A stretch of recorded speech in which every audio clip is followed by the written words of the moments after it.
Please subscribe to our YouTube channel. Like and share this video. త్రివిధం ఉత్పాతం మూడు విధాల ఉత్పాతాలు ఆధిదైవికం ఆధిభౌతికం అధ్యాత్మం. అధ్యాత్మములో కూడా ప్రమాదం ఉంది. అంటే కళ్ళు మూసుకొని ఊరికే తపస్సు చేసుకుంటున్నాను గురువుగారు, నాకెందుకు ప్రమాదము అంటే నీలోనే ప్రమాదం రా, నువ్వు అసలు అందరికన్నా ఎక్కువ ప్రమాదము నీ దగ్గరే ఉంది. నేను తపస్సులో కూర్చున్నానంటే గురువుగారు అస్సలు పొద్దున కూర్చుంటే 11 అయ్యేదాకా నన్ను అసలు ముట్టుకోవడానికి ఉండదు. నన్ను అంత తీక్షణంగా ఉంటాను తపస్సులో. మీరు చెప్తుంటారు మీ పురాణాలలో చూడండి, వాడు వీడని అందరినీ మించి నేను తపస్సు చేస్తుంటాను. నా తపస్సు ఇదే పెద్ద ప్రమాదం. వీడికి ఒకటే ప్రశంస. ఆత్మ అధ్యాత్మ విద్యలో చాలా జన్మ ఐశ్వర్య శృత శ్రీభి ఏధమానమదః పుమాన్ అన్నాడు అధ్యాత్మ రామాయణంలో.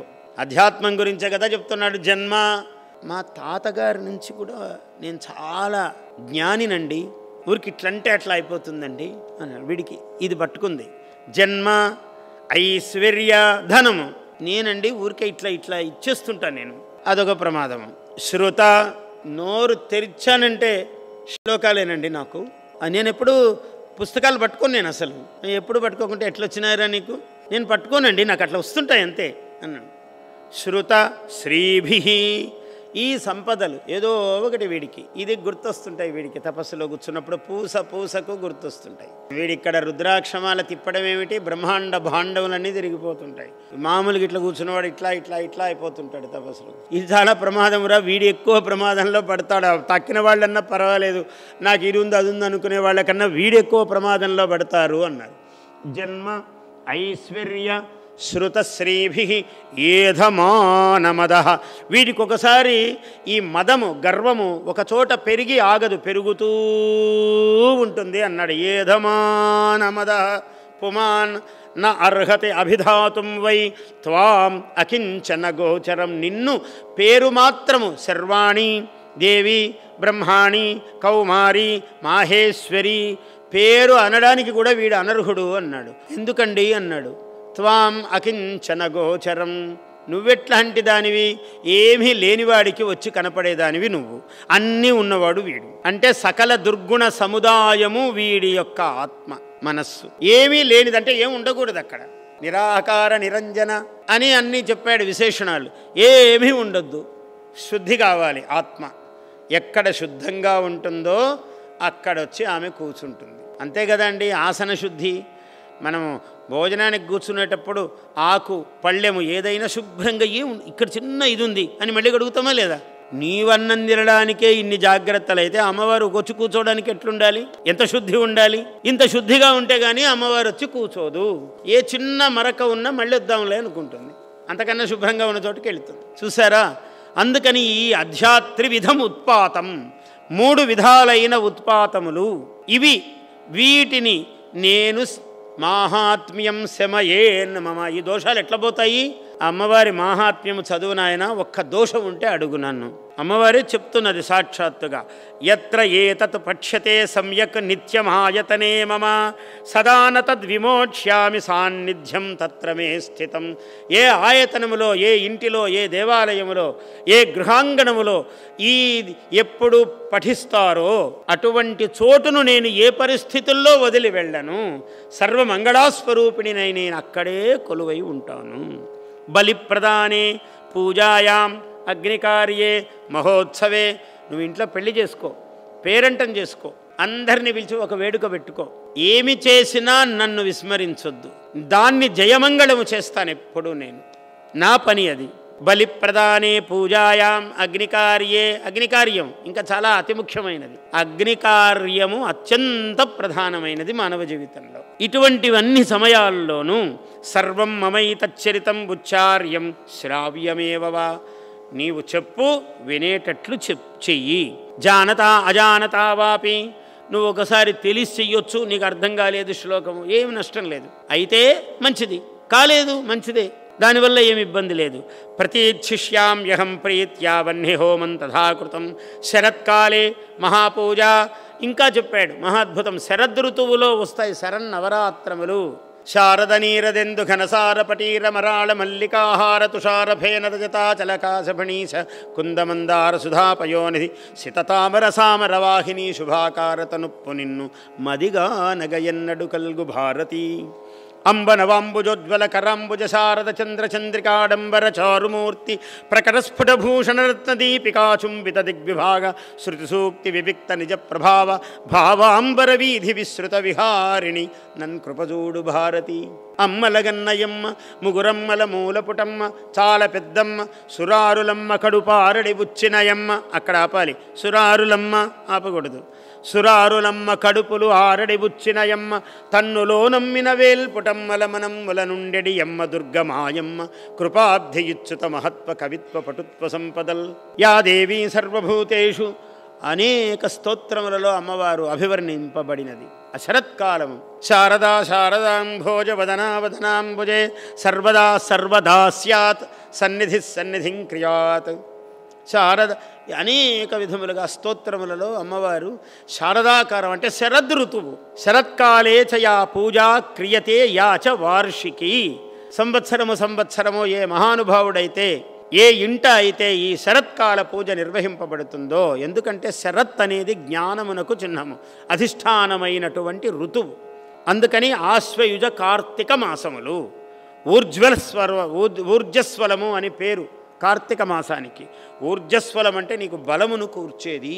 పూర్వకాలం రాజులందరూ యుద్ధాలకు కార్తీక మాసంలో బయలుదేరేవారట. అంటే వెన్నెల చక్కగా, బురద లేదు ఎక్కడ. ఆ బురద లేని లక్షణమే వెన్నెల, అదే శరద్ ఋతువు.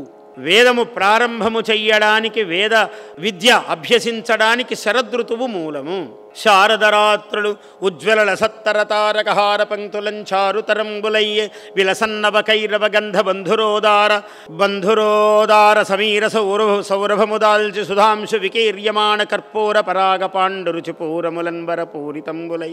నన్నయ్య గారు ఎవరు పట్టుకున్నా శరత్కాలం అని చెప్పారు. అటువంటిది ఆ శరత్కాలే మహాపూజా క్రియతే యార్ష వార్షికీ. తస్యాం మమైతన్మాహాత్మ్యం శ్రుత్వా భక్తి సమన్వితః సర్వా బాధా వినుర్ముక్తో ధనధాన్య సుతాన్వితః. ఏం కావాలి మనిషికి?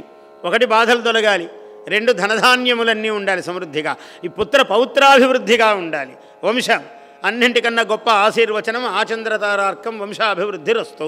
అలా వంశం ఉండాలి. మనుష్యో మత్ప్రసాదేన భవిష్యతి న సంశయ. చెప్పినప్పుడంతా అమ్మవారు ఆ మాట చెప్తోంది. ముందు అనుమానమే మనిషికి వస్తుంది కాబట్టి నువ్వు అనుమానించొద్దురా అని చెప్తూ ఉన్నది. వెంటనే శ్రుత్వా మమై తన్మాహాత్మ్యం తథాచ ఉత్పత్తయ శుభా పరాక్రమంచ యుద్ధేషు జాయతే నిర్భయ పుమాన్. నువ్వు ఎటువంటి దీనికైనా వెళ్ళు, నీకు విజయమే లభిస్తుంది. నన్ను తలుచుకో, ముందు నన్ను పూజించి వెళ్ళు. ఏ పనికన్నా వెళ్ళు, నువ్వు ఎంత ప్రయాణమైనా చెయ్యి, నేనున్నాను నీకు, ఇవన్నీ నేను నీకు అందిస్తాను నిశ్చయంగా చెప్తుంది. పరాక్రమం అంటే ఇప్పుడు ఈ రోజుల్లో ఎవరి మీద యుద్ధానికి పోయేది ఉంది? ఏమీ లేదు. యుద్ధాలు కాదు, నువ్వేదో పరీక్షకు వెళుతున్నావు, ఏదో కట్టావు, ఎంఏ పరీక్షలు కట్టావు, పిహెచ్డీకి కట్టావు, నీకు దిగ్విజయమే, తిరుగులేదు. చదవకుండా పొమ్మని అర్థం కాదు, అది కూడా గ్రహించాలి. మీరే కదా చెప్పినారు గురువుగారు, ఇదే చదివినాను తప్ప నేనేమీ చదవలేదు అంటే, నువ్వు ఏది చదవాలో అది చదివితే అమ్మవారి కటాక్షం అందులో ప్రవేశిస్తుంది. అది రహస్యం. పని చేయాలి.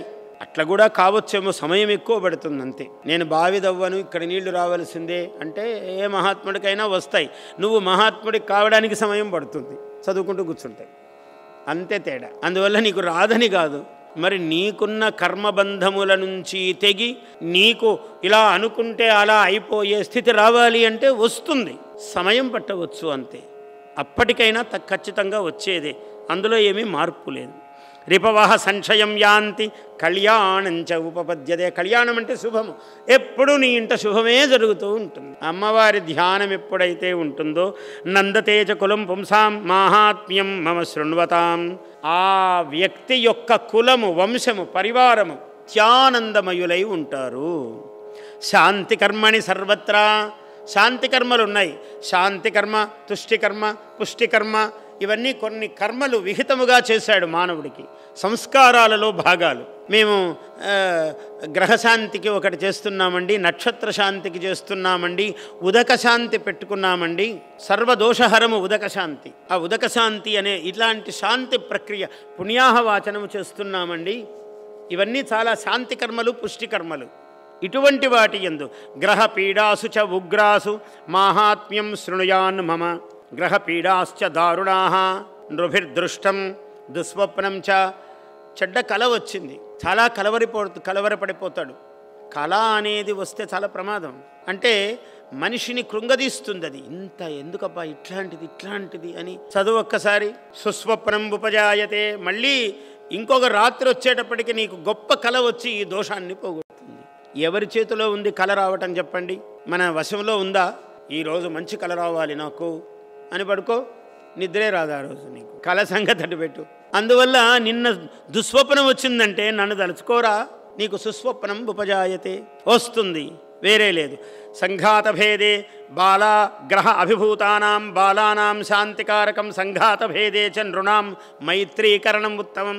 ఎవరైనా పెద్దవాళ్లతో విరోధం వచ్చింది, ఆ కారణంగా ఊరికేనండి నా తప్పేమీ లేదు, ఆయన తప్పుగా అర్థం చేసుకున్నాడు, ఆ సన్నివేశం అట్లాంటిది, నీ దురదృష్టం, తప్పుగా అర్థం చేసుకున్నాడు. మరి సరిగ్గా అర్థం చేసుకోవడానికి నీ చేతిలో ఏముంది? నువ్వు మళ్ళీ చెప్పడానికి మొదలుపెట్టావనుకో, అది కాదండి మీరు తప్పుగా అంటే నేనంత తప్పుగా అర్థం చేసుకునేవాడినా అని వాడు మళ్ళీ ఇంకోటి పెరుగుతుంది వివాదం. కాదండి మీరు అంటే నేను ఎప్పుడు తొందరపడేవాడినా, వీడి మాట నోట్లో ఉండగానే వాడు దాటిపోతున్నాడు. ఇంకా అందరూ మాట్లాడకూడదు, స్తోత్రం చదువుకోపోయి వాడే ఆలోచిస్తాడు. అయినా పాపం ఆయన అట్లా మాట్లాడలేదు కదా, నేను తొందరపడినానేమో. వాడికి వివేకం వస్తుంది, అమ్మవారి మాహాత్మ్యం. అక్కడి నుంచి మార్పు రావాలి. నువ్వు మార్పు తేవడానికి ప్రయత్నం చేయొద్దు, చేసే కొద్దీ మారిపోతూ ఉంటుంది. మనం విన్నాం కదా పాత కథ. వాడు చెప్పాడు, ఇద్దరి మధ్యలో ఒకడు మధ్యవర్తి. వాళ్ళ ఇంటికి పోతేనండి అసలు ఎవరైనా ఇంటికి అతిథులు వస్తే, అతిథులు వచ్చినప్పుడు ఏంటంటే మనం బాగా పూజ చేసి రోకలి తర్వాత ఇవన్నీ వాళ్లకు బహుమానం ఇవ్వాలండి, ఇలా ఇస్తే ఐశ్వర్యం పెరుగుతుంది, ముసల దానం చేస్తే గొప్పది అని చెప్పాడు వీడికి. వాడికి చెప్పాడు, వాళ్ళ ఇంట్లో ఏమోనండి ఒక దురాచారం ఉంది, ఎవరింటికి వచ్చినా వెంటబడి రోకలితో కొడతారండి అని వాడికి చెప్పాడు. వీడు పాపం ఇంటికి వచ్చాడు. వీడేమో అయ్యో ఆయన వచ్చి ఏదో రోకలి తీయకముందే ఇంట్లో నుంచి వెళ్ళిపోదామని వీడి ఈ మాట విన్నప్పటి నుంచి తొందరపడుతున్నాడు బయటికి పోవడానికి. ఈయన ఎక్కడ పోతాడు, నేను ఈ లోపల రోకలి ఇవ్వాలి కదా అని వాడు దానికి అంతా పసుపుతాడు కట్టి కంకణము కట్టి సిద్ధం చేసుకున్నాడు పాపం ఈయన దానం ఇవ్వడానికి. ఇంతలోనే ఆయన చెప్పకుండానే బయలుదేరాడు. చెప్తే వీడు రోకలితో ఎక్కడ కొడతాడో వీడు బయలుదేరితే వాడు రోకలు పెట్టుకొని వెంటబడుతున్నాడు. అయిపోయింది దృశ్యం. వాడు ఏమో కొడతాడని, వీడేమో ఇవ్వాలని, రెండు భావాలు, దూరం పెరుగుతూనే ఉంది దూరం. ఇది ఇలా చెబితే ఏదో మనకు సులభంగా కథలాగా ఉంది, కానీ జీవితంలో మామూలుగా ఇవి జరుగుతుంటాయి. వాడు అసలే మంచివాడు కాదండి, దొంగ, వాడు మీ ఇంటికి వచ్చినప్పుడు జాగ్రత్త అంటాడు వీడు. వాడు పాపం మామూలుగా ఏదో మంచి మాట చెప్దామని వాడు వస్తాడు. వాడి ప్రతి మాట మనకు అనుమానం కలుగుతూ ఉంటుంది. వీడిట్లా మాట్లాడుతున్నాడు కానీ దొంగ వీడు ఇక్కడ కనపడింది ఏమెత్తుకుపోతాడో అని ఒళ్ళంతా కళ్ళు చేసుకుని వీడు అనుమానంగా చూస్తుంటాడు. వాడేమో పరమశ్రద్ధగా మాట్లాడుతూ ఉంటాడు. ఈరోజు ఇంకా ఎన్నో చెప్పాలని వాడు ఎక్కువసేపు కూర్చుంటాడు. వీడు కూర్చునే కొద్దీ వీడికి అనుమానం. తొందరగా లేడండి. కాఫీ తాగాడా, మళ్ళీ టిఫిన్ అన్నాడు. ఇంకా ఇదే పనే ఆమెకు పాపం చేస్తూ ఉండే పనేనా మావిడకి అన్నాడు. వాడు అప్పుడే 100 మందికి పెట్టినట్టు వాడు ఇది అసలు అన్నింటికన్నా మామూలుగా అయితే కాఫీ అన్నం అన్నీ ఇచ్చేవాడే, మంచివాడే. కానీ వీడి మీద ఇలా చెప్పారు. వాడు వాడి దృష్టి పడిందంటే ఆ వస్తువు అయిపోతుందంటే అంతే సంగతే అన్నాడు. ఇంకా వీడికి అనుమానం. ఇదే వ్యవహారం. అందువల్ల చెబితే ఇవి సులభములు కానీ రక్షాం కరోతి భూతేభ్యః జన్మనాం కీర్తనం మమ యుద్ధేషు చరితం జన్మే దుష్టదైత్య నిబర్హణం తస్మిన్ శృతే వైరికృతం భయం పుంసాం న జాయతే యుష్మాభిః స్తుతయో యాశ్చ బ్రహ్మర్షిభిః కృతాః. బ్రహ్మాది దేవతలందరూ స్తుతి చేశారు. మొట్టమొదట మనం విన్నాం, బ్రహ్మదేవుడు ఆ చెవిలో మధుకైటభులు విష్ణుకర్ణ మలోద్భూతౌ విఖ్యాతౌ దురాత్మానౌ రాక్షసౌ, 2 రాక్షసులు పుట్టారు.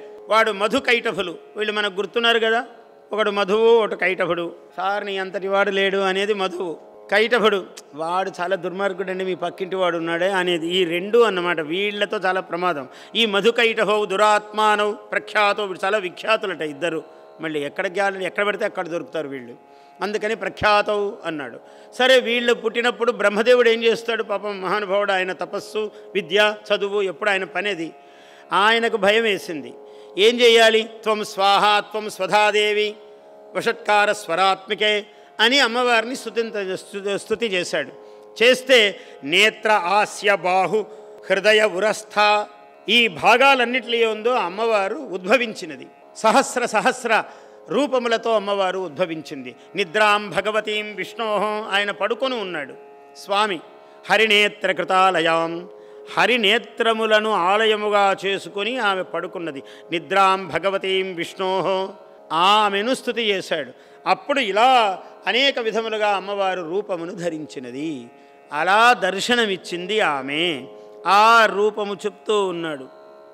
అందువల్ల బ్రహ్మదేవుడు ఏ స్తోత్రం చేశాడో, విష్ణువు ఏ స్తోత్రం చేశాడో, శివుడు ఏ విధంగా నన్ను స్తుతించాడో, దేవేంద్రుడు, కుబేరుడు, వరుణుడు, ఆదిత్యులు, వీళ్ళందరూ వసువులు ఎలా ఎలా నన్ను స్తోత్రము చేశారో ఆ స్తోత్రాలు కానీ, లేదా ఋషులు వాల్మీకి, వ్యాసుడు, వశిష్ఠుడు, ఇటువంటి మహాత్ములందరూ స్తోత్రాలు చేశారు. ఈ స్తోత్రములతో కానీ ఏ విధముగా నన్ను స్తుతించినా బ్రహ్మణాచ కృతాస్తాస్తు ప్రయచ్చంతి శుభామ్మతిం అరణ్యే ప్రాంతరే వాపి దావాగ్ని పరివారిత. ఉన్నటువంటి ఎండాకాలం ఏదో ఒక చిన్న మంట, ఏం లేదండి నేను అనుకోలేదండి, ఊరికే నేను అగరబత్తి తిప్పుతున్నాను అది అంటుకుందండి, ఏమైనా జరుగుతుంది ప్రమాదం.